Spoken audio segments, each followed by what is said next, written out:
Ini bab tentang iddah perempuan yang dicerai.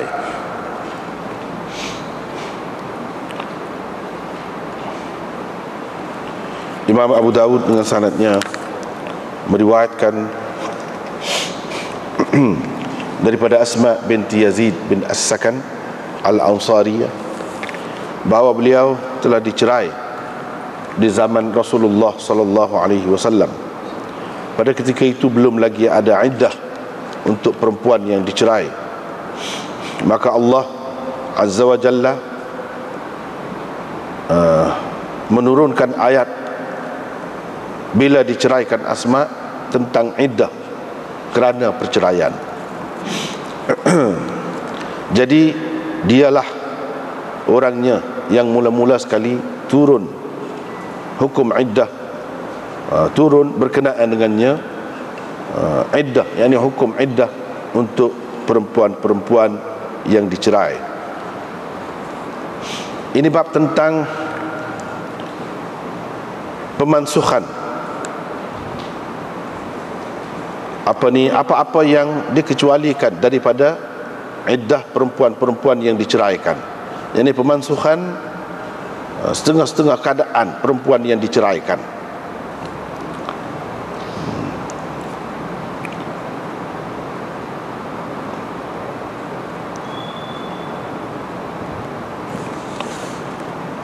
Imam Abu Dawud dengan sanadnya meriwayatkan daripada Ibnu Abbas, katanya wal mutallaqat yatarabbasna bi anfusihinna thalathata quru.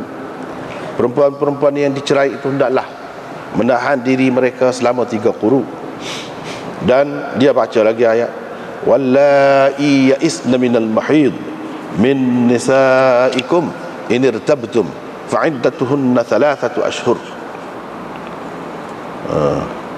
Perempuan-perempuan yang putus haid dari kalangan kamu, kalau kamu ragu, yakni kamu tidak tahu tentang iddah mereka, maka iddah mereka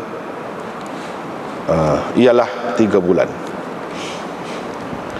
Fanasakha min dhalika, maka firman Allah yang kedua ini memansuhkan, tak apalah kita terjemah gitu dulu, mengkhususkan maksudnya, mengecualikan min dhalika, mana sebahagian perempuan daripada yang tersebut tadi, al-mutallaqat tadi, ayat yang pertama tadi. Wa qala, dan Allah berfirman wa in talaqtumuhunna min qabli an tamassuhunna fama lakum alaihinna min iddatin ta'taddunaha. Dan jika kamu mencerai mereka, ini perempuan, isteri kamu, sebelum kamu menyentuh mereka, yakni bersetubuh dengan mereka, maka tidaklah mereka itu kena beriddah untuk kamu. Babun fil muraja'ah, ini bab tentang rujuk. Ini bab tentang rujuk, yakni setelah bercerai.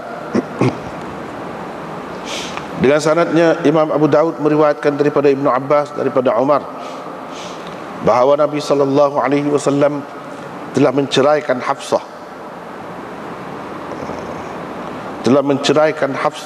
Dia banyak kadang-kadang kitab ni gugur sana sini ni tak dia gugur pula Hafsah saja, Hafsah seperti di bawah tu ada molek. Thumma raja'aha, kemudian baginda merujuk kepadanya. Babun fi nafaqatil mabtutah, ini bab perempuan, ini bab tentang nafkah terhadap perempuan yang dicerai al-battah, yang dicerai secara putus, atau yang dicerai dengan perceraian yang putus. Dengan sanadnya Imam Abu Dawud meriwayatkan daripada Abi Salamah bin Abdurrahman, daripada Fatimah binti Qais, bahawa Aba Amr bin Hafs telah mencerainya dengan cerai yang putus. Ketika dia, yakni suami dia, Aba Amr itu tidak ada bersamanya. Selepas itu dia menghantarkan kepada Fatimah, wakilnya membawa beras bali, fatasakhatathu, dia naik angin terhadapnya, dia marahlah terhadapnya. Faqala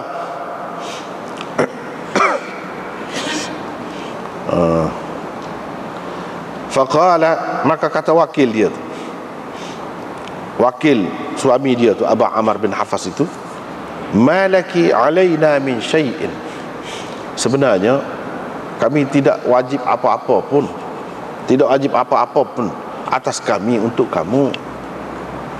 Jadi kalau begini saja yalah. Kalau nak kira wajib tu dak. Dia pun pergi berjumpa dengan Rasulullah sallallahu alaihi wasallam.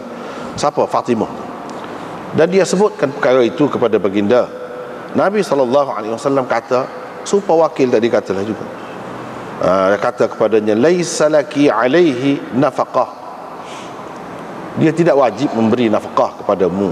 Ini suamimu yang cerai kamu tu tidak lagi wajib memberi nafkah kepadamu.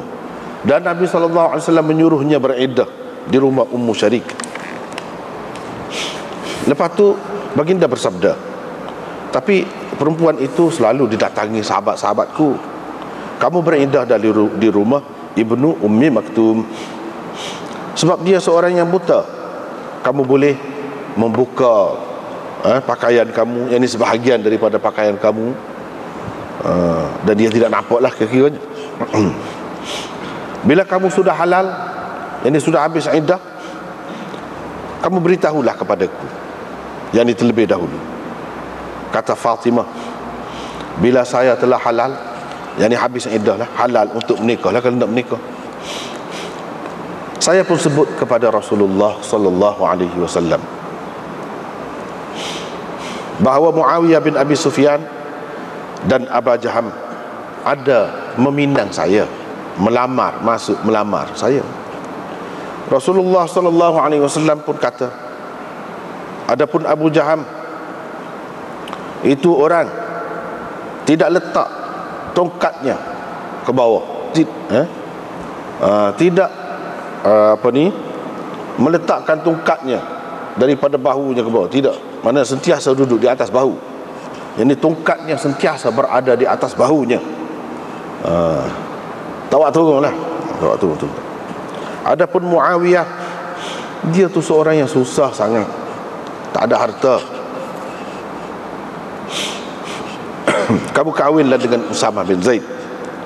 Kata Fatimah, saya tak suka kepada dia, saya tak kenal ke dia. Kemudian Rasulullah sallallahu alaihi wasallam kata lagi, kamu menikahlah dengan Usamah bin Zaid. Saya pun menikahlah dengan Usamah. Kemudian Allah Subhanahu wa taala memberikan kerana perkahwinan itu, kemudian Allah Subhanahu wa taala menjadikan perkahwinan itu sesuatu yang membawa kebaikan. Dan aku, apa dia kata, aku menjadi contohlah yang dikehendaki oleh orang-orang lain begitu. Kalau dapat jadi begitu, tak apa kita hurai kemudian, kita hurai kemudian. Dengan sanadnya, Imam Abu Daud meriwayatkan daripada Abu Salamah bin Abdurrahman bahawa Fatimah binti Qais menceritakan kepadanya, sesungguhnya Abu Hafs bin Al-Mughirah telah mencerainya dengan talak 3. Telah talak 3 dia. Lalu perawi mengemukakan hadis seterusnya. Dan Khalid bin Al-Walid, ini sambungan riwayat dia yang tidak ada dalam riwayat dulu. Dan beberapa orang daripada Bani Makhzum pergi berjumpa dengan Nabi sallallahu alaihi wasallam. Mereka kata, wahai Nabi Allah, sesungguhnya Abu Hafs bin Mughirah telah menceraikan isteri dia dengan talak 3. Talak 3. Dia hanya meninggalkan sedikit saja nafkah untuknya. Rasulullah sallallahu alaihi wasallam bersabda, tidak ada nafkah pun untuk dia. Dia tidak berhak mendapat nafkah tu. Wasaqal hadis, lalu perawi mengemukakan hadis seterusnya. Tapi hadis Malik yang tersebut sebelum ni lebih sempurna, lebih lengkap lagi daripada hadis ini. Dengan sanadnya, Imam Abu Daud meriwayatkan daripada Fatimah binti Qais bahawa Abu Amr bin Hafas Al-Makhzumi telah mencerainya dengan 3 cerai. Wasaqal hadis, dan perawi menyebutkan hadis seterusnya dan cerita Khalid bin Al-Walid tadi. Katanya, maka Nabi SAW bersabda, tidak ada pun nafkah untuknya dan tidak ada juga tempat tinggal. Dia juga tidak berhak mendapat tempat tinggal. Qala fihi, perawi di dalamnya, dalam riwayat ini ada bersebut Rasulullah SAW mengutus orang, menghantar orang kepadanya, membawa pesan bahawa janganlah engkau mendahuluiku tentang dirimu. Janganlah engkau mendahuluiku tentang dirimu. Maksudnya, jangan engkau berjanji dengan sesiapa pun untuk bernikah sebelum tanya saya dulu, bincang dengan aku dulu.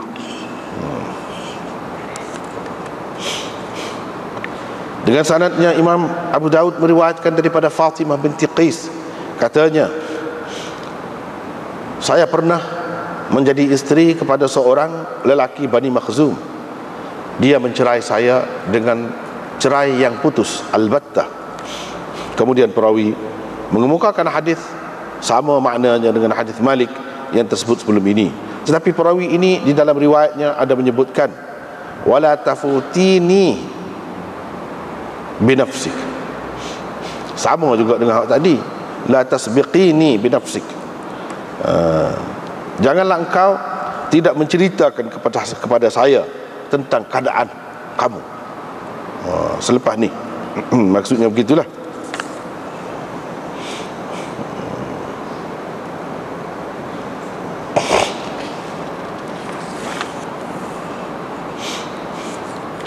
Kata Abu Daud, demikianlah hadis ini diriwayatkan oleh Sya'bi, Al-Bahi dan Atha daripada Abdurrahman bin Asim, dan hadis ini diriwayatkan oleh Abu Bakar bin Abil Jaham. Semua mereka meriwayatkannya daripada Fatimah binti Qais bahawa suaminya telah mencerainya 3 talak, dengan 3 talak. Yang ini dia tidak menyebutkan lafaz al-battah di situ. Dengan sanadnya, Imam Abu Daud meriwayatkan daripada Sya'bi daripada Fatimah binti Qais bahawa suaminya telah mencerainya dengan 3 cerai. Dan Nabi SAW tidak memberikan kepadanya hak untuk mendapat nafkah dan tidak juga hak untuk mendapat tempat tinggal. Dengan sanadnya, Imam Abu Daud meriwayatkan daripada Fatimah binti Qais bahawa dia menceritakan kepadanya, kepada Abi Salamah, perawi di bawahnya, sesungguhnya dia dahulu adalah isteri kepada Abi Hafs bin Al-Mughirah, dan Abu Hafs bin Al-Mughirah telah mencerainya dengan cerai yang terakhir daripada 3 cerai itu. Dia berkata, dia menceritakan bahawa dia pergi berjumpa dengan Rasulullah SAW dan bertanya baginda tentang meninggalkan rumahnya, tentang dia nak keluar daripada rumahnya. Ini rumah suami dia itulah. Rasulullah SAW suruh dia keluar, berpindah ke rumah Ibnu Ummi Maktum yang buta.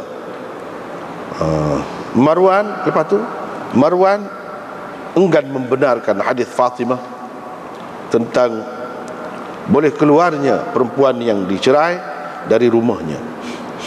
Kata Urwah, Aisyah yakni juga membantah hadis Fatimah binti Qais. Kata Abu Daud, demikianlah hadis ini diriwayatkan oleh Salih bin Kaisan, Ibnu Jurayj, Syu'aib dan Syu'aib bin Abi Hamzah. Semua mereka meriwayatkan daripada Zuhri. Kata Abu Daud, Syu'aib bin Abi Hamzah, nama Abi Hamzah ialah Dinar dan dia adalah Maula Ziyad. Dengan sanadnya, Imam Abu Daud meriwayatkan daripada Ubaidillah, katanya Marwan pernah menghantar utusannya kepada Fatimah untuk bertanya dia tentang cerita ni lah. Fatimah pun menceritakan kepada utusan Marwan itu bahawa dia dahulu pernah menjadi isteri kepada Abi Hafs, dan Nabi SAW pada ketika itu melantik Ali sebagai amir, yakni untuk pergi untuk menguasai sebahagian daripada negeri Yaman. Jadi suami dia pun keluar bersama dengan Ali lah, pergi juga. Pada ketika dia keluar tu, dia pun hantar utusan kepada isterinya membawa satu talak yang masih lagi berbaki untuknya, satu lagi talak. Dan dia suruh Ayyash bin Abi Rabi'ah, Al-Harith bin Hisham, supaya memberi nafkah kepadanya, kepada isterinya. Mereka berdua berkata, wallah ma laha nafaqah illa an takuna hamilan. Sebenarnya dia tidak ada berhak pun mendapat nafkah kecuali kalau dia tu, yakni isteri kamu tu, hamil. Maka Fatimah pun pergi berjumpa dengan Nabi SAW. Baginda bersabda, tidak ada nafkah untuknya kecuali la nafaqata laki, kamu tidak berhak mendapat nafkah kecuali kalau kamu hamil, mengandung. Fatimah meminta izin dengan Nabi SAW untuk berpindah. Nabi SAW membenarkannya. Dia pun tanya, di mana saya nak berpindah wahai Rasulullah?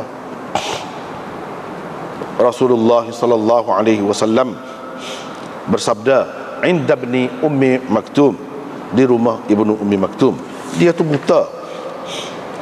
Dia boleh, yakni Fatimah boleh memecat sebahagian pakaiannya di rumah dia tu, dekat dia tu, wala yubsiruha, dan dia tidak dapat melihatnya, dia tak nampak. Begitulah keadaannya dia berada di sana sehingga habis iddahnya. Lepas tu Nabi SAW mengahwinkannya dengan Usamah. Qabisah, iaitu utusan Marwan kepada Fatimah, pulang menceritakan kepadanya apa yang diceritakan oleh Fatimah. Marwan pun kata, kita tidak ada dengar hadis ini kecuali daripada seorang perempuan ini saja. Kita hanya mendengar hadis ini daripada seorang perempuan saja. Kita akan pegang dengan pegangan yang kuat, dengan pegangan yang kuat. Yang kita dapati orang ramai berada di atasnya, yang mengikut pegangan itulah. Kata Fatimah, bila sampai berita kepadanya, bila dia dapat tahu Marwan tak pakai hak dia tu, Marwan pakai hak lain, dia kata, baini wa bainakum kitabullah, Al-Quran menjadi hakim di antaraku dengan kamu. Allah SWT berfirman, fatalliquhunna li'iddatihinna, kamu hendaklah cerai mereka, ini pada masa mereka boleh mengira sebagai iddah. Sehingga kepada firman, la tadri la'alla Allah yuhdithu ba'da dhalika amra, kamu tidak tahu lagi, barangkali Allah akan mengadakan sesuatu perkara yang baru pula selepas itu. Kata Fatimah, apa lagi perkaranya yang berlaku selepas daripada tiga cerai? Kata Abu Daud, demikianlah hadis ini diriwayatkan oleh Yunus daripada Zuhri. Adapun Zubaidi, dia meriwayatkan kedua-dua hadis itu sekali, iaitu hadis Ubaidullah semakna dengan hadis Ma'mar, dan hadis Abi Salamah sama dengan makna hadis Uqail. Muhammad bin Ishaq meriwayatkannya daripada Zuhri bahawa Qabisah bin Zu'aib menceritakan kepadanya hadis yang sama makna dengan hadis Ubaidullah bin Abdullah. Bila dia kata Qabisah pulang kepada Marwan dan memberitahu apa yang diceritakan oleh Fatimah kepadanya. Kita tengok semula.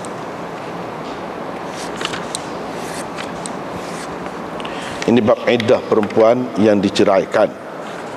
Al-mutallaqah, mana perempuan yang diceraikan oleh suaminya. Jadi iddah mutallaqah itu macam mana? Ceritanya di sini, Asma binti Yazid bin As-Sakan. Inilah orang yang mula-mula dicerai di zaman Nabi SAW, kemudian disebutkan, diceritakan tentang iddahnya, iddah orang yang diceraikan. Mana sebelum pada itu tak ada lagi. Jadi start ada hukum iddah ni apabila berlaku peristiwa dia ni lah. Jadi iddah al-mutallaqat maksudnya perempuan yang dicerai secara mutlak begitu. Kalau kita tengok ayat ni, ayat mana? Ayat dalam surah Baqarah tu lah. Wal mutallaqat yatarabbasna bi anfusihinna thalathata quru. Perempuan-perempuan yang dicerai itu menahan diri mereka. Ini orang panggil apa ni? Kalau dalam ilmu balaghah dia panggil khabariyah lafzan, insya'iyah ma'nan. Khabariyah lafzan, insya'iyah ma'nan. Nampak macam cerita aja, yatarabbasna itu. Tapi maksudnya ada lam amar di situ, hendaklah menahan diri mereka selama 3 quru. 3 quru tu ada khilaf ulama, ada yang mengatakan 3 kali suci, ada yang mengatakan 3 kali mari kotor. Jadi seseorang yang perempuan yang dicerai ni gitu belaka, gitu belaka lah kira-kiranya di peringkat permulaan tu.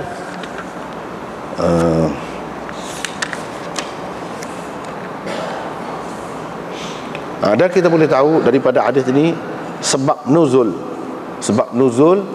kepada ayat wal mutallaqat yatarabbasna tu. Sebab nuzulnya cerita inilah, Asma binti Yazid bin As-Sakan ini kena cerai oleh suami dia, dan bila cerai tu dia kena beriddah. Beriddahnya selama mana? Selama itulah. Jadi iddah-iddah yang orang duduk pakai sekarang ni betul lah tu, ada lah dalam Quran, dalam sunnah ada. Jadi kena dah lah tu. Cumanya bezanya sikit je. Bezanya apa dia? Bezanya waktu kata 3 kali suci, waktu kata 3 kali mari kotor, tu yang beza. Tapi dalam masa beriddah tu maksudnya menahan diri. Maksudnya dalam masa tu dia tidak boleh menikah, berkahwin dengan sesiapa pun dalam masa tu. Haram bernikah. Di mana tempoh haram bernikah. Kalau dia menikah pun tak sah. Kalau dia menikah pun tak sah.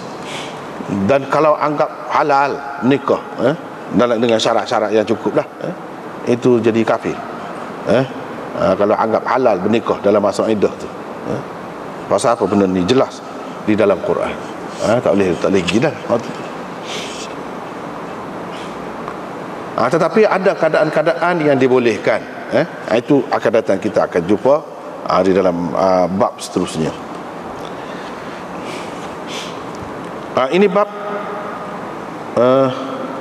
orang-orang yang dikecualikan daripada iddah yang tersebut sebelum itu, iddah mutallaqat itu. Jadi iddah mutallaqat yang umum tadi, wal mutallaqat yatarabbasna bi anfusihinna thalathata quru. Perempuan-perempuan yang diceraikan itu padahal banyak jenis dia. Perempuan yang diceraikan biasalah talak raj'i, boleh rujuk lagi, talak 1 misalnya, talak raj'i, mutallaqat. Perempuan yang talak 3, mutallaqat juga. Perempuan yang belum disentuh lagi, tidak bersetubuh lagi, mutallaqat juga. Perempuan yang diceraikan semasa mengandung, mutallaqat juga. Jadi umum, banyak sangat masuk dalam al-mutallaqat yatarabbasna bi anfusihinna thalathata quru. Jadi ini bab ni nak cerita ada beberapa jenis perempuan yang dikecualikan daripada hukum umum itu. Jadi hak tadi tu wal mutallaqat tu orang panggil hukum umum. Jadi hukum itu ditakhsiskan oleh ayat-ayat yang lain dan hadis-hadis yang lain. Mana ada hadis-hadis dan ayat-ayat yang menunjukkan beberapa jenis perempuan tidak termasuk dalam hal itu. Tidak termasuk dalam hal itu. Yang ni iddah dia lagu lain. Iddah dia tu lagu lain. Kalau ada iddah pun, perempuan yang putus haid ke apa tu, iddahnya lagu lain, tidak lagu ni. Misalnya kita kata perempuan yang putus haid, nak kira dengan haid lagu mana? Dah salah tata quru, tu 3 kali suci atau 3 kali mari kotor. 3 kali suci, 3 mari kotor, lagu mana dah muka dia tidak mari haid, putus dah haid. Jadi hukum dia lagu lain, iddah dia lagu lain. Inilah yang nak diceritakan dalam bab ni.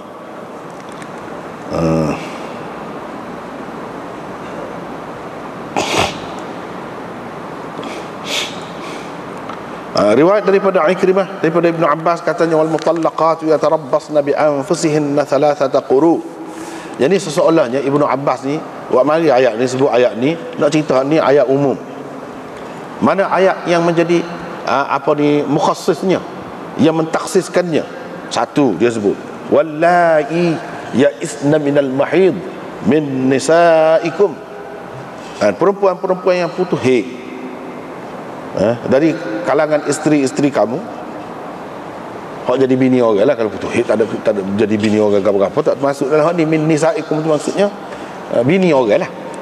Ada juga bini orang putus haid pun, bukan semua mari haid belaka kan, ataupun hak tak ada haid kau boleh jadi belaka.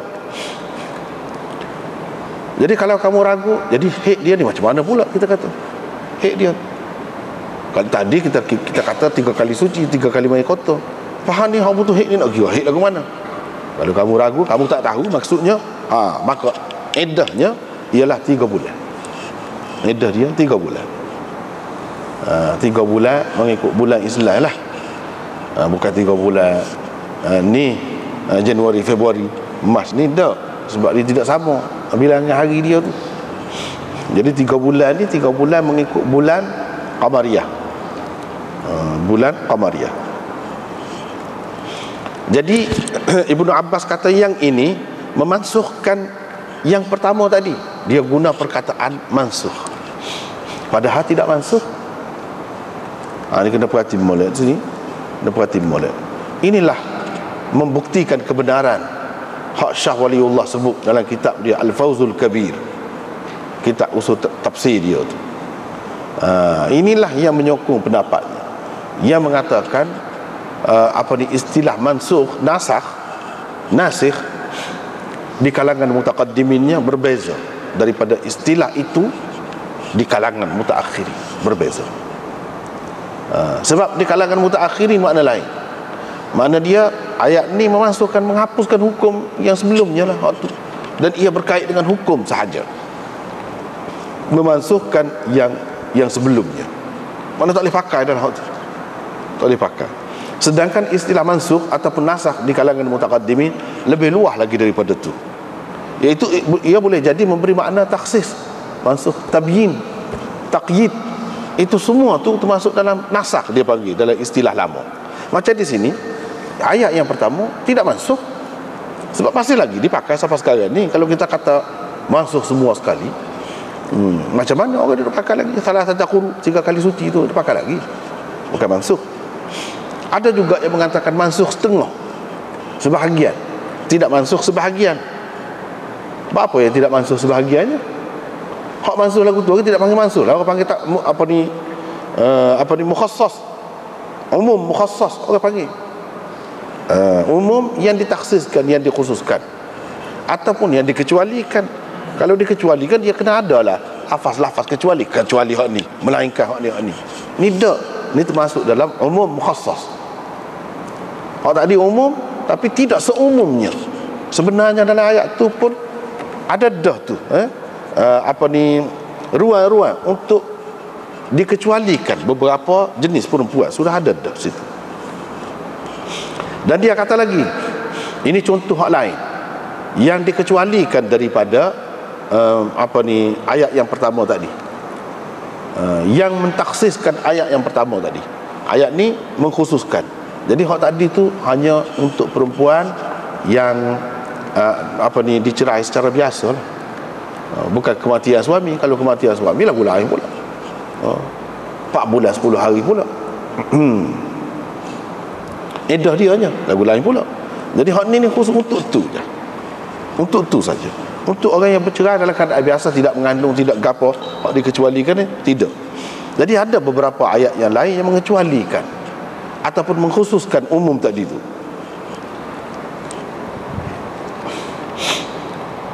Jadi kepada perempuan yang putus haid dan perempuan yang tidak berhaid, setengah-setengah ulama tu dia faham perempuan-perempuan yang belum berhaid,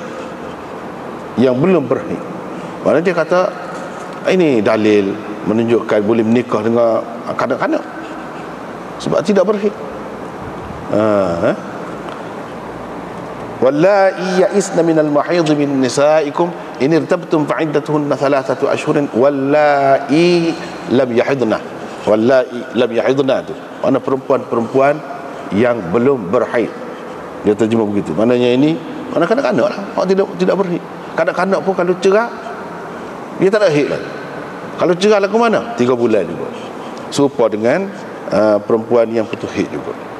Lepas tu kanak-kanak nak bersetubuh lagu mana? Tak cara lah. Lepas tu setubuh tak lekat anak, tak cara lah, tak kira lah. Tapi dia tak ada haid. Bila dia tak ada haid nak kira kan nak edah dia. Kalau kita kata dia boleh menikah, ginilah dia kata. Jadi dia pakai belum. Padahalnya tidak semesti makna belum. Wallahi lam yahidna, tidak saja perempuan-perempuan yang tidak berhaid. Jadi sebab apa yang orang kebanyakan ni bukan orang biasa, orang alim juga dalam kitab-kitab juga ada sebab dia faham gitulah, sebab dia semuanya terikat dengan hadis Aisyah tu. Aisyah nikah dengan Nabi umur 9 tahun, duduk sekali dengan Nabi umur 9 tahun. Umur 9 tahun tu pun tak ada jelas yang dia tu sebenarnya mari kota pada masa tu. Dia sudah jadi maknanya perempuan dewasa tu tidaklah kita kata mana cukup umur lah. Tak jelas. Sebenarnya diandaikan dia telah balik, sebab tu duduk sekali. Dengan sebab itu hanya andaian saja. Setengah-setengah ulama kata boleh kalau tak balik lagi, tak balik kota pun boleh nikah. Lepas tu nak setubuh boleh kalau dia mampu. Kalau dia mampu. Kalau dia tidak mampu, salah lah, sekadar tu salah. Kalau dia mampu boleh. Dia faham gitulah. Sebab tidak jelas tu. Aisyah umur 9 tahun tu dia sudah balik dah, tak jelas. Cuma royak umur tu betul lah. Royak umur tu 9 tahun. Tapi dia betul sudah balik. Adakah nas dalil? Tak ada. Jadi orang duduk letak atas hak tu, semua pergi letak situ.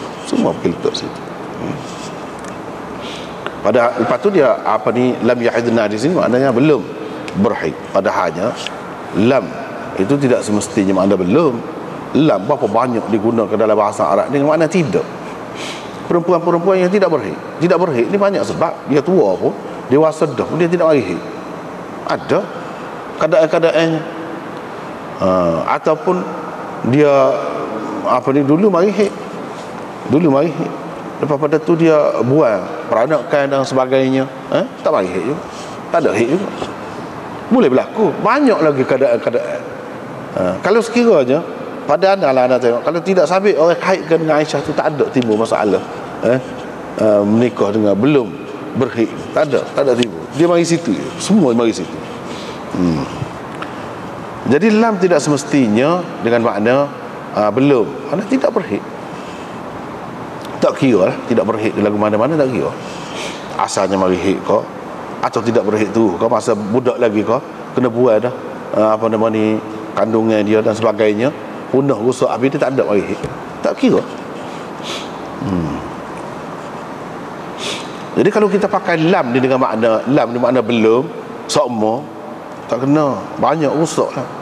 Lam yalid wa lam yulad, makna Tuhan belum beranak.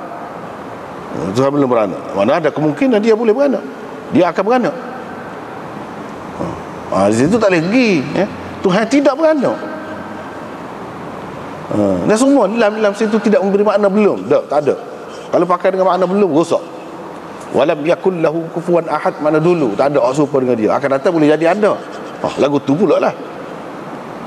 Tak ada. Berapa banyak dalam bahasa Arab ni lam tu tidak memberi makna belum lagu tu. Antara satu lah kita kata tak ada kena mengena ni dengan perempuan belum balik lagi nak nikah, tak ada.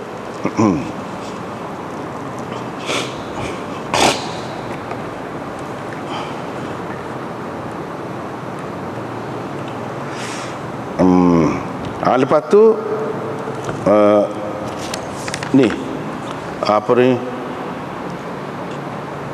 perempuan yang kematian suami dia, itu pun dikecuali juga. Cuma Ibnu Abbas tak sebut sini.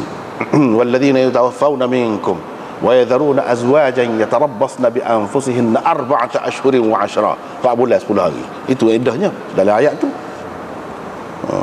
Lepas tu perempuan yang mengandung kalau bercerai, Wa ulatul ahmali ajaluhunna an yadh'na hamlahunna. Itu iddahnya. Perempuan-perempuan yang mengandung, iddahnya ialah bila dia melahirkan kandungan. Tak kira, tak sampai 3 bulan. Cerai hari ni mengandung, esok beranak, habislah itu esok. Ataupun lebih daripada 3 bulan kau tak beranak lagi, tak habislah apa ni, iddah, kena bereddah.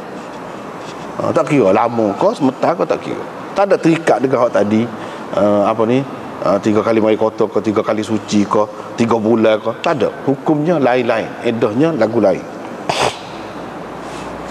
Gitulah maksudnya. Dan hak disebut oleh Ibnu Abbas ini hanya 2 atau 3 saja, iaitu perempuan putus haid. Kalau ayat ni kita baca seterusnya, perempuan yang tidak berhaid 2, dan perempuan yang dicerai sebelum disentuh. Maksud disentuh tu makna bersetubuh, tak bersetubuh lagi, tak ada iddah juga. Fama lakum alaihinna min iddatin ta'taddunaha, dalam ayat dia mari. Jadi tidak ada iddah. Jadi kalau cerai boleh nikah lalu, tak ada apa, tak ada iddah. Iddah ni berkait dengan perempuan lah, tak ada kena mengena dengan lelaki. Kalau lelaki tu tak ada cerita dah. Ni kepada perempuan tu. Perempuan tu mana tak kena beriddah juga. Sama ada dia tidak sebut di sini, beberapa lagi tu, ini Ibnu Abbas sengaja tidak sebut. Sengaja tidak sebut.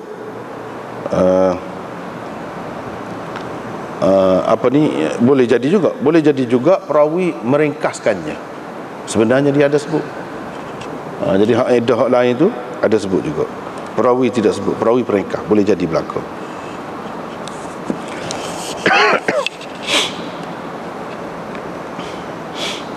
Lepas tu apa Ibnu Abbas tidak menyebutkan iddah perempuan yang mengandung? Sebab dia ada khilaf. Sebab tu dia tidak sebut. Ada juga orang kata begitu. Babun fil muraja'ah. Ini bab tentang rujuk. Rujuk mana kalau seseorang tu cerai bini dia, sekali boleh rujuk, 2 kali boleh rujuk lagi, 3 kali tak boleh rujuk.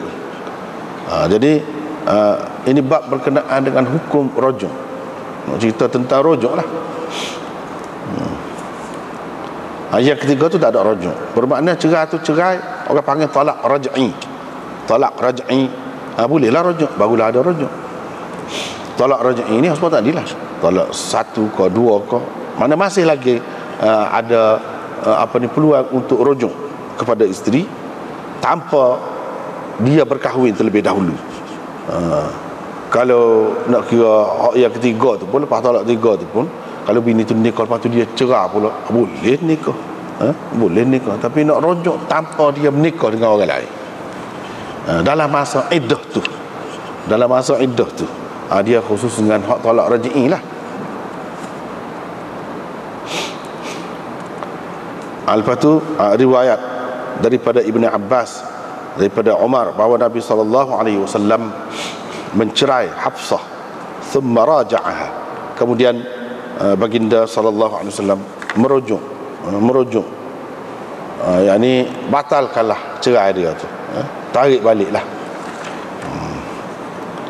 mana tidak meneruskan perceraian itu, bahkan dalam masa iddah dia rujuk. Jadi masih isteri dia lagi lah. Rujuk tu maknanya tanpa ada akad yang lain, tanpa ada mas kahwin yang lain, supaya guna hak dulu lah juganya. Itu maksud rujuk tu. Adapun kalau habis iddah, nak menikah dengan bini kita tu, kita cerai tu, dia sudah habis iddah, boleh nak menikah. Jadi kalau dari segi bahasanya kata rujuk semula, itu dari segi bahasa saja, tak boleh rujuk dah kalau sudah habis iddah. Kalau orang kata itu dari segi bahasa sajalah, nikah tu boleh. Kalau itu dikatakan rujuk, rujuklah dari segi bahasa. Tapi itu dengan mas kahwin, dengan akad, dengan ada semua wali, saksi, semua sepah dulu, sepah nak nikah dulu. Itu tidak termasuk dalam rujuk, dalam istilah tu. Rujuk dalam istilah ni sebelum habis iddah. Dan talak tu talak raj'i. Jadi ceritanya Ibnu Abbas meriwayatkan daripada Umar, ahad ni. Betul ke ni cerah ni? Betul ke ni cerah?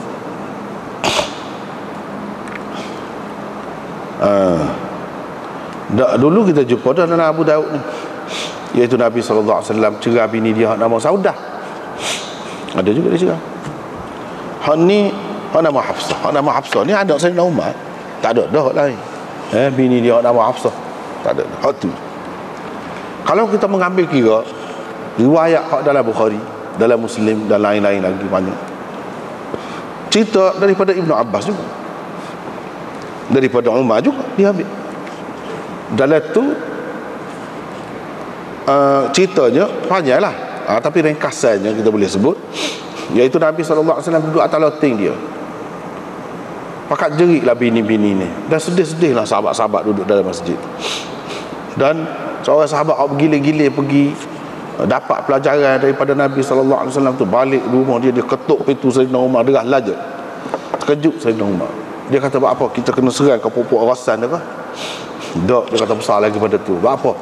Dia kata Rasulullah SAW cerah bini dia semua sekali. Cerah bini dia semua sekali. Jadi hak sini ni cerita cerah Hafsah saja, tak ada semua sekali. Dalam Bukhari itu ceritanya cerah semua sekali. Sayyidina Umar apa-apa lagi terus pergi, siap-siap pakai baju ke pergi jumpa dengan Nabi SAW tu. Mereka cerita lah, jumpa lah akhirnya. Lepas tu dia tak ada duduk lagi, dia tanya, duduk caca lagi, betul ke Rasulullah SAW cerah bini ni semua sekali? Rasulullah berpaling senyum gini, tak tak ada. Sayyidina Umar suka tak kira lah, tak kebir situ. Jadi maknanya kalau kita nak ambil kira begitulah kan, waktu Bukhari, ni riwayat Ibnu Abbas juga daripada Umar juga. Hak mana hak tu? Hak ni cerah, hak tu tak cerah. Tak cerah tu tak ada kecuali, tak ada kata tak ada cerah kecuali anakmu. Kecuali tak ada juga. Tak ada. Tak ada. Gitu je. Jadi maknanya riwayat ini tidak sahih, bercanggah dengan hak tu. Kalau katakanlah mengikut kaedah ilmu hadis, lagu itulah. Kalau katakanlah apa ni hadis ni sahih sekalipun, sahih pun kalau dia bercanggah dengan hak lebih sahih, dia jadi syadz, dhaif juga. Tak lagi. Hak sebenarnya tak ada cerah-cerah pun, tak ada. Saudah siapa pun tak ada cerah. Tapi oleh kerana ada dalam setengah-setengah hadis, jadi bercelaru. Jadi bercelaru. Hak tak ada lagi dalam hadis lagi kau orang bawa dalam masyarakat, duk pegang galik-galik kita. Tak ada pun. Kalau ada dalam kitab hadis lagi lah. Ada dalam kitab sirah tu pun tersebar dengan meluah, duk pegang galik-galik. Mana adanya kalau nak kira Sayyidina Ali duk tidur apa ni atas katil Nabi tu bila malam nak hijrah. Mana ada? Tak ada dalam kitab-kitab hadis. Tapi ada dalam kitab tidak hadis pun ada. Apakah ada? Tersebar dengan meluas umum dah. Kita boleh bayangkanlah pada masyarakat kita ni kalau ada dalam hadis lagi lah. Tapi dia tidak pula wayak macam mana tu hak ni pertentangan, ta'arud, sudah ada ta'arud. Bila berlaku ta'arud di antara dua hadis, kita nak buat lagu macam nak tarjih hak ni kau nak tarjih hak tu. Dia kena ada kaedah. Dia kena ada kaedah.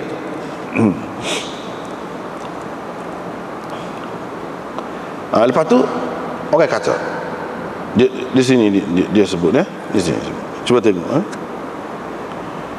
bawah tu dia kata hak ni bukan riwayat Ibnu Abbas saja, riwayat Anas ada juga. Hak kata Nabi cerah Hafsah ni, jadi maknanya bukan sah lah riwayatnya, banyak juga. Cuba tengok bawah tu dalam syarah tu dia kata riwayat daripada Anas bahawa Nabi SAW talaqa Hafsah thumma raja'aha. Siapa dengan ni? Lepas talak Hafsah, lepas tu dia rujuk. Cumanya qala Abu Muhammad kana Ali ibn al-Madini ankara hadzal hadis. Ali ibn al-Madini tolak hadis ni, tak saya terima hadis ni. Qala walaysa, tak apalah tu. Qala walaysa indana hadzal hadits bil Basrah an Humayd. Selama kita duduk di Basrah tak ada kita jumpa hadis ni daripada Humayd. Tiba-tiba hak ni ada pula daripada Humayd, daripada Anas. Ke mana?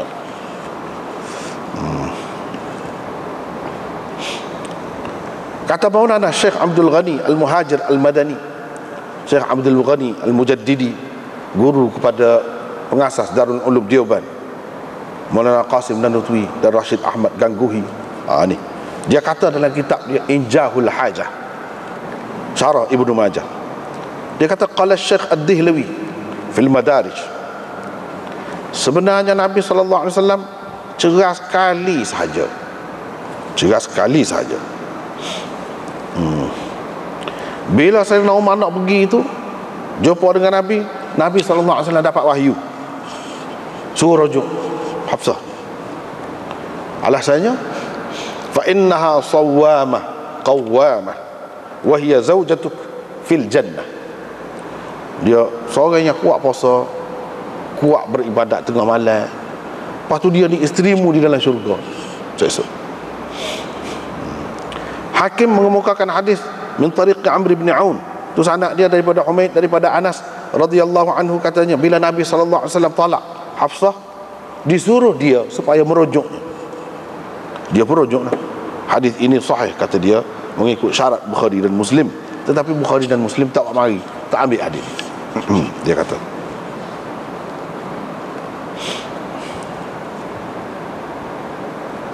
lepas tu dia kata berdasarkan hal ni dalam setengah-setengah nuskha Abi Daud, dalam setengah-setengah nuskha Abi Daud dia katanya, dia kata hak Maulana tadi kata tu, Maulana Syekh Abdul Ghani kata, dia kata sebenarnya tak cerah lagi Nabi, baru nak cerah, dia kata tu. Dia kata arada tatliqah, maknanya kalau kita tengok hadis-hadis ni tak betul lah takwilan Maulana tu. Sebab apa? Sebab hadis ni mana memang cerah ada. Kalau tak cerah lagi baru nak cerah, apa rujuk no. Rujuk ni lepas cerah baru ada rujuk no. Dia kata gitu. Jadi hak Maulana takwil tak kena lah. Tak kena. Nak cerah.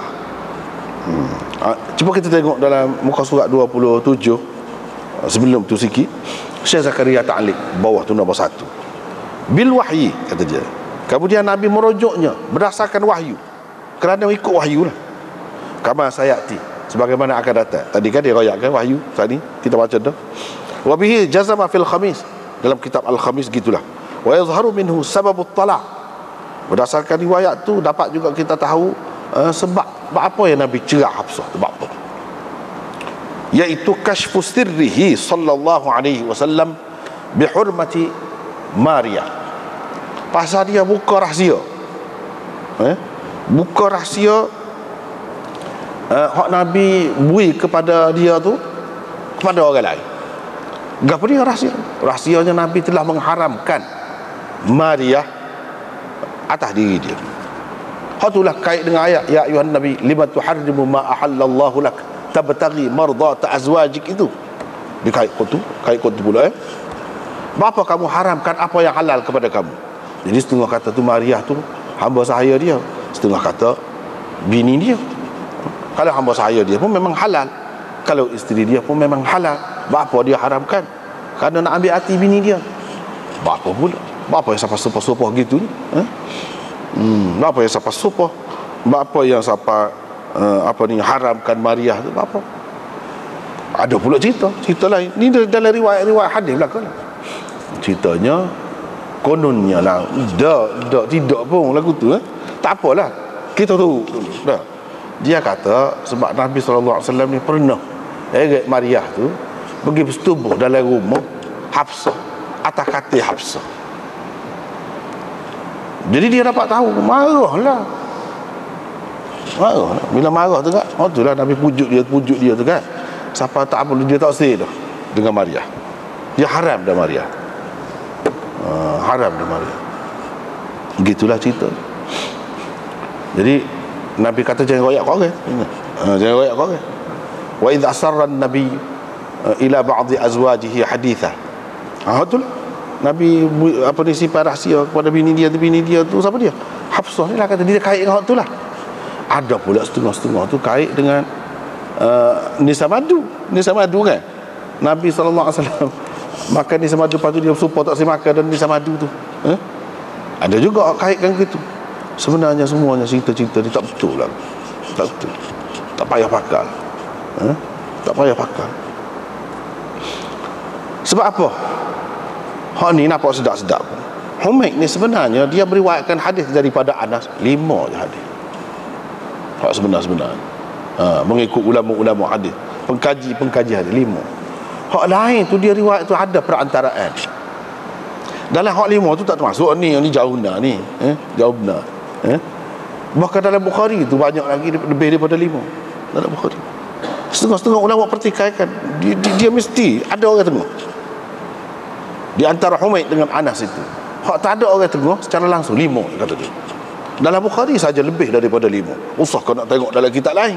Jadi kalau tengok dalam kitab lain jauh lah pula. Lepas tu dia ni mudallis, melakukan tadlis. Lepas tu dia riwayat sini an-Anas secara an-Anas. Kalau mudallis meriwayatkan secara an-Anas tak boleh pakai tu dhaif. Jadi banyak perkara lah bendanya. Begitulah.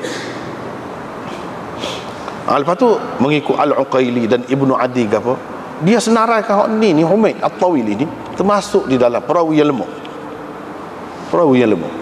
Jadi itulah bendanya. Banyak perkara. Tak apalah kalau kita kata hadis ni sahih sekali, dia bercanggah dengan orang lain. Bagi pengkaji-pengkaji hadis ni kita selapis je kan. Pengkaji-pengkaji hadis tidak begitu. Kalau kita mengikut kaedah biasanya, ni sudah bercanggah dengan hak Bukhari, gugur adalah hak ni.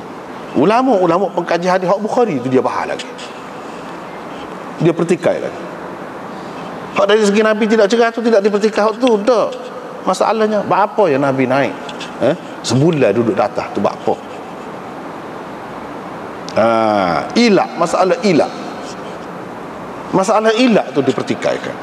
Apa Nabi bersumpah tak boleh duduk dekat dengan bini dia, tak boleh menggauli isteri-isterinya tu selama sebulan. Lepas tu ilak tarabbusu 4 ashhur, 4 bulan ilak. Tu orang panggil ilak yang sebenar. Ni ilak pesi mana sebulan. Bercanggah dengan kaedah tu. Ilak pesi mana sebulan. Ilak ni 4 bulan. Ini tidak 4 bulan. Pak kalau dia ilak ni mana bersumpah. Lilladzina yu'luna min nisaihim tarabbusu 4 ashhur. 4 bulan. La yu'akhidhukumullahu billaghwi fi aymanikum walakin yu'akhidhukum bima kasabat qulubukum. Tuhan tak kira kalau sumpah kamu, kalau hak sumpah lara lah tu kecek untuk takkid gitu biasa lah. Tuhan tak kira. Hak sumpah hak Tuhan kiranya hak dimaksudkan oleh hati kamu. Baik. Lara. Lagwi fi aymanikum, lara. Hak lara ni, perbuatan lara ni, amalan lara ni usaha Nabi. Orang mukmin biasa pun tidak sesuai. Walladzina hum 'anil lagwi mu'ridun. Itu mukminunnya. Qad aflahal mu'minun. Mukminun tu lagu mana sifat dia? Alladzina hum 'anil lagwi mu'ridun. Itu salah satu. Benda-benda lara ni dia tak buat. Main-main orang tak agora tak sehat dah lagu tu. Orang beriman. Ni Nabi, hak nombor 1 sekali.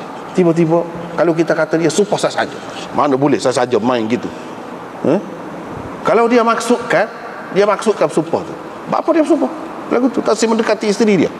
Kalau katakanlah salah Hafsah dia, apa yang orang lain dihukum, orang lain salah gapanya. Tak pergi sampai sebulan bini tu. Lagu tu ke cara Nabi ni. Ni benarnya. Dia salah tu siapa dia? Hafsah. Apa yang orang lain tu tidak salah tu pun kena juga hukum. Apa yang kena?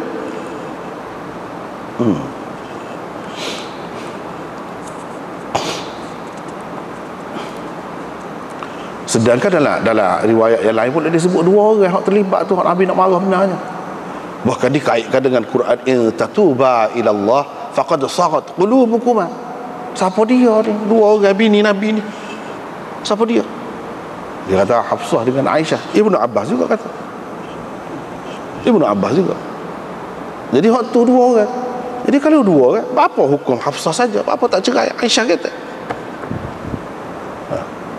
Kalau kita andaikan sebenarnya Hafsah seorang dia sifat rahsia tu, bukan persetubuhan itu berlaku dengan Maryam di rumah Hafsah. Jadi Hafsah tu pergi royak kepada Aisyah. Jadi bukan rahsia, pecah rahsia. Jadi Nabi marah. Lepas tu Aisyah tu apa salah dia? Hafsah yang buka rahsia royak ke dia. Kau dia tekan? Dia tekan kau. Jadi Hafsah tu jadi terpaksa royak tu. Jadi salah lah dia. Ayalah dua orang salah. Tapi apa ya cerah apa ni hak lain-lain tu apa ya? Ilak tu maknanya tak bersetubuh dengan isteri. Itu maksud sumpah tak bersetubuh. Itu maksud ilak. Apa ya bersumpah sampai gitu dengan isteri-isteri lain? Apa salah mereka? Ini benda yang tidak munasabah dilakukan oleh Nabi SAW. Tak ada. Semua ni tak ada. Ini hanya satu kekeliruan. Sebab itulah setengah-setengah ulama tolak, tak setuju. Sama ada tolak tu kerana bercanggah dengan hak tu, sama ada kerana menganggap riwayat ini tidak kemah, ataupun mana kalau kita nak kait apa yang Nabi cakap ni mana kau cakap mana Nabi SAW tak suka kan orang cakap. Setengah-setengah tu kata dia pasal dia tak boleh mengelak kan. Ada ni banyak ni, situ ada cerah Hafsah, sini ada cerah ni. Dia kata gini, muka kok mana-mana pun cerah-cerah dia tidak haram, tidak sampai ke mereka haram. Jadi Tuhan nak berlaku kepada Nabi sendiri secara praktikal, biar dia berlaku kepada dia, bukan teori saja nak wayak orang cerah. Kita sendiri lah ke mana? Pas maya lah terlepas waktu. Orang dia tak aja terlepas. Jadi kalau dia tu tak aja terlepas, jadi umat ni berasa sedih jugalah ke mana-mana. Ni mana berasa ke mana-mana pun boleh berlaku, kepada Nabi pun boleh berlaku. Maknanya benda ni berat ke berat pun ada juga masa direngengkan lah. Kira-kira. Jadi hak cerah ni pun lagu tu lah juga. Nak beri Nabi SAW ni ada pengalaman cerah. Hak tu hak terima kata Saudah seorang. Hak ni dia nak alang ke mana? Berapa kali nak dapat pengalaman dah? 2 kali dah. Hak Saudah tu dia kata begitu lah. Terlupa kepada hak dia. Bukan Saudah saja. Jadi kena dapat pengalaman cerah ni mana berapa kali nak meyakinkan orang. Tak perlu semua, tak perlu. Yang sebenarnya Nabi SAW tak ada cerah apa bini dia. Hak tu yang betul. Bini dia hak mana-mana pun tak ada cerah. Kalau kita nak tebal pegai juga susah. Pasal benda ni banyak taaruf, pertentangan, canggah dengan riwayat lain. Apa pasal kita nak utamakan riwayat ni? Jadi begitulah benda-benda ni kan. Syekh Zakaria kata dapat kita tahu juga daripada cerita tu dalam Al-Khamis itu sebab cerah tu, iaitu dia pecah rahsia Nabi SAW tentang dia haramkan Maryam kepada dirinya. Dia bersumpah ni, dia pecah rahsia tu. Hafsah ni lah dia pecah je. Jadi gitu. Syekh Zakaria ni ramai peminat-peminat dia. Kita pun kagum dengan dia, hormat ke dia, sayang ke dia. Semoga Allah SWT mengampunkannya. Tapi banyak perkara ana lebih setuju dengan sepupu dia, orang alim juga, Maulana Habibur Rahman, terutama kalau dalam bab sejarah-sejarah. Syekh Zakaria ni terlalu dia biasa dalam bab ni. Dia terima ramai-ramai. Biarlah peminat-peminat Syekh Zakaria tu tahu kata. Biar dia tahu. Bahawa Syekh Zakaria ni setengah-setengah dia tak tahu pun. Syekh Zakaria ni dia ada seorang sepupu yang sangat-sangat alim. Seorang muhaddis besar. Tapi dia tidak menonjol. Sebab apa? Sebab kadang-kadang manusia ni gini. Pasal dia tak ada puak. Dia tak ada puak. Dia tidak ada parti kau, dia tidak ada kumpulan kau, susah juga. Kadang-kadang. Jadi macam Syekh Zakaria ni dia syekh orang tabligh kan, orang tabligh ramah seluruh dunia. Tapi Habibur Rahman ni tidak. Dia seorang pengkaji gitu. Tapi bagi anak dari segi nilai lah, terutamanya dari sudut kajian sejarah, ketinggalan banyak Syekh Zakaria. Dia serupa orang lain juga. Kita kagum dia tu dari sudut lain, iyalah. Betul lah tu. Tapi dari sudut ni dah dia serupa dengan ramai-ramai. Banyak ketinggalan. Kalau Habibur Rahman tak boleh terima benda-benda lagu ni, tak boleh terima. Bahkan dia kata lah benda-benda lagu ni Zakaria boleh terima lah, kata dia. Saya tak boleh, kata dia. Saya tak boleh. Jadi ayah Syekh Zakaria tu dengan ayah dia tu adik-beradik. Ayah dia tu Maulana Ishfaqur Rahman. Ayah Syekh Zakaria tu Yahya, pengasas tabligh. Itu pak saudara Syekh Zakaria namanya Ilyas. Tu adik-beradik dia. Berlaku memang hebat-hebat. Dan ayah Maulana Habibur Rahman tu dia mengarang kitab Syarah Muwatta. Syarah Muwatta. Dia syarah juga kitab Muwatta. Memang orang hebat. Jadi dalam masalah ni kalau ada lah, kalau tanya anak Syekh Zakaria boleh kau dijadikan rujukan, bagi anak tak setuju. Nak tahu hak biasa boleh, hak biasa. Tapi kalau nak tahu hasil kajian tak boleh, dia biasa. Tu ialah pendapat anak. Banyak orang ni bila-bila dia lebih sangat kot lain. Tapi kalau kita tengok sudut ni, dia biasa sangat. Biasa sangat. Itulah. Tapi oleh kerana orang tak pernah tengok sudut tu, orang tak tahu pun sudut tu, dia tak tahu lah. Gitu. Jadi cerita ni tak ada.